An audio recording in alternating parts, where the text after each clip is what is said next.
आई गं, आपल्याला जावंच लागेल का? बाबांना सांग ना, मला नाही यायचं आहे. मिताली, तुला यावंच लागेल. Okay I. मिताली 21 वर्षाची अतिशय समजूतदार मुलगी होती. ती वकिलीचे शिक्षण घेत असून तिला प्रत्येक गोष्टीच्या तळाशी जाऊन तपास करण्याची खूपच हौस होती. प्रत्येक गोष्ट ती संशयाच्या नजरेने बघायची. खूप वर्षानंतर ती आपल्या आई-बाबासोबत आपल्या बाबांच्या गावी जात होती. मुळात तर तिची इच्छा नव्हतीच गावी जाण्याची, पण तरी तिला जावं लागत होतं. ऑलरेडी बाबा ऑफिसवरून यायला उशीर झाला होता. अगं आलीस तू? तुला सांगायचं राहून गेलं. काय झालं? केक करणार आहे ना? अगं तेच तर ना, राहून गेलं. आज माझ्या सासूबाईची कट्टा पार्टी आहे, त्यामुळे आजचा केक उद्या करू. कट्टा पार्टी? ते काय बाबा? अगं कट्ट्यावर सगळे जमतात, त्या लोकांची पार्टी तुला माहीत आहे ना. माझ्या सासूबाई रोज फिरायला जातात, कधी बागेत तर कधी बीचवर. मोठा ग्रुप आहे त्यांचा. चल आज आपण पण जाऊ नको ग त्यांच्यात, आपण कशाला? अगं सासूबाईंनीच तुलाही घेऊन यायला सांगितले आहे. हे 2 डबे घेऊन जायचं असे म्हणून नंदा आणि तिची मैत्रीण दोघीही सासूबाईच्या कट्ट्यावर निघाल्या. शहरातल्या मोठ्या पार्कमध्ये भला मोठा जमाव होता. पुरुष आणि स्त्रिया सगळेच वयस्कर, पण त्यांच्याकडे पाहिले तर सगळे उत्साही दिसले. आम्ही तिथे गेल्यावर सासूबाईंनी माझी आणि सीमाची सर्वांची ओळख करून दिली. थोड्या वेळाने समोरच्या इमारतीतील मीना काकू आणि त्यांची सून ही 2 डबे घेऊन आल्या. असे बरेच जण येत होते. बरोबर 5 वाजता कार्यक्रमाला सुरुवात झाली. एक वयस्कर तरुण उभा राहून बोलू लागला. माझ्या मैत्रिणींनो, आज आपली पार्टी खास आहे. आज आपल्या पार्टीत आपल्या सर्वांच्या लेकी सुनाही आलेल्या आहेत. आम्ही आत्ता ज्येष्ठ नागरिक आहोत. आम्ही आमच्या कर्तव्यातून मुक्त झालो. मुले आपली आपल्या संसारात रमलीये. त्यांच्या संसारात लुडबुड करणे बरोबर नाही. उगीच त्यांना सल्ला द्यायचा भानगडीत पडू नका. आपण मनानं राहावे, त्यांना ही सुखाने जगू द्यावे.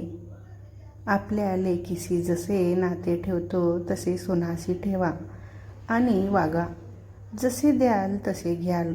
पुढे त्यांचीच मदत लागणार आहे, तेव्हा गुण्यागोविंदाने राहावे. नंतर गोविंदपंत उभे राहिले.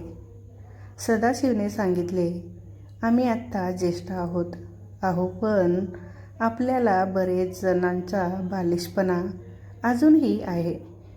आयुष्य सुंदर जगायचं तर तो खूप फायद्याचा असतो. आम्ही सुरुवातीला फक्त 4 जण होतो आणि तेही पुरुषच.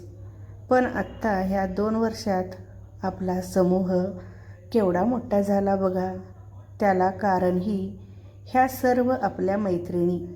ह्या ग्रुपात वेगवेगळे उपक्रम राबवतात. महिन्यातून 4-5 वेळा आपल्या खवय्या पार्टी असतात. त्यात आम्ही पुरुष कधी स्वयंपाकघरात घुसलो नव्हतो. आत्ता मस्त डिशेस बनवतो. आपले सारे छंद आवडी आमच्या संसाराच्या कामामुळे जोपासले नव्हते, ते आत्ता पूर्ण करता आलेत. आम्हाला आमच्या बायकांचे बरेच गुण माहीत नव्हते, ते आत्ता कळायला लागले. असे एक जण येऊन ज्येष्ठ नागरिक समूहाबद्दल सांगू लागले. या सगळ्यांनी मिळून एक मोठा हॉल घ्यायचा ठरवला. तिथे वेगवेगळे खेळ, कला, वाचनालय, नाचगाणे, सर्वांचे छंद जोपासण्याचे आणि पावसाळ्यात बागेत बीचवर जाणे शक्य नसल्याने आत्ता त्यांना सगळं हॉलमध्ये करता येणार होते.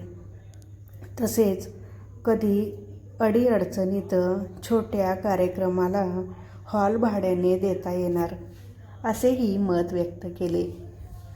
तसेच 1 दिवसीय 8 दिवसीय पिकनिक काढायच्या व त्याकरता लेकी सुनांनी पुढाकार घेऊन त्या आयोजित कराव्या हेही सांगण्यात आले. ह्यामध्ये सासू सासरे आई बाबा सगळे एकत्र, त्यामुळे ज्येष्ठांची एक शाळा आणि त्यांना मदतीस म्हणून जमेल तसे तरुणांनी पुढे यायचं ठरलं.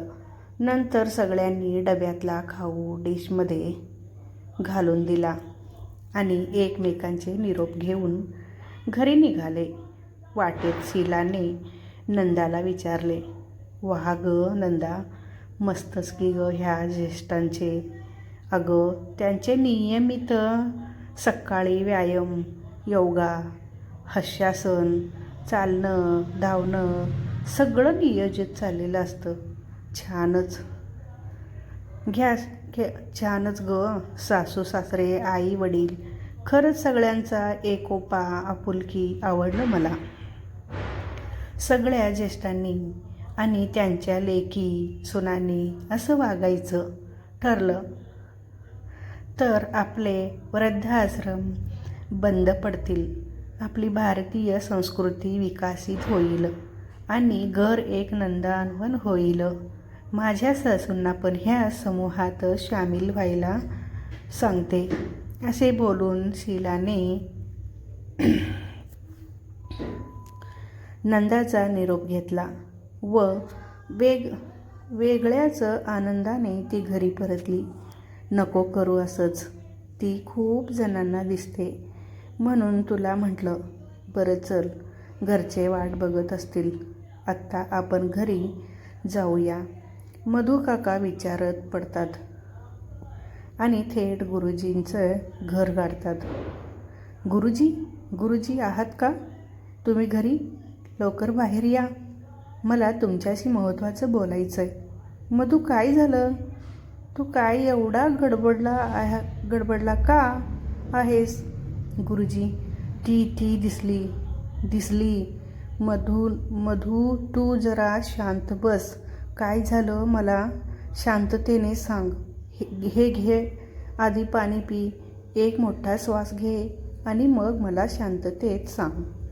मधू, गुरुजी, शहरातून माझा भाऊ त्याची बायको आणि मुलगी आलेत.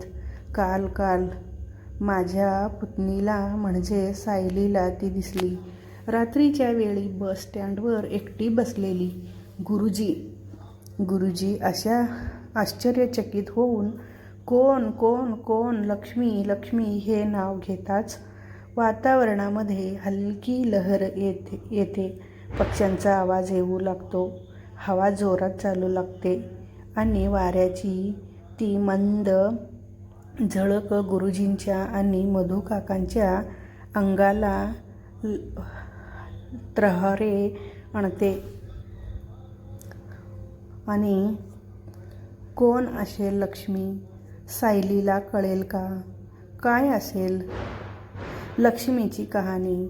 बघूया